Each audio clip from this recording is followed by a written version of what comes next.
3 tips for reducing stress to keep your brain happy and healthy. We all know that stress is bad for you. It can lead to insomnia, poor sleep, digestive issues, high blood pressure, and headaches. It can also have a negative impact on your mental health, increasing the risk of depression and anxiety. But did you know that stress also affects your cognitive functions? Stress has been a constant of human existence for millennia. Humans have evolved to have specific reactions to stress that back in the caveman days could mean the difference between life and death. And these reactions are still there. They're buried in your reptilian brain, prompting your fight or flight response, flooding your brain with cortisol and adrenaline. It doesn't matter whether you're facing a saber-toothed tiger or an impossible deadline. Your brain and your body react in the same way. Unfortunately, the demands of modern life mean that people are dealing with chronic stress, keeping their cortisol levels high, which leads to a greater risk of cognitive function, poor memory and retention, or even dementia. So here are 3 ways you can reduce your stress levels and improve your health.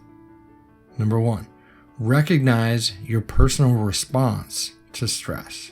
Learn how stress affects you and what your personal triggers are. Some people deal better with stressors than others. So notice your physical, emotional, and mental health symptoms when you're experiencing stress. Number 2, identify your triggers.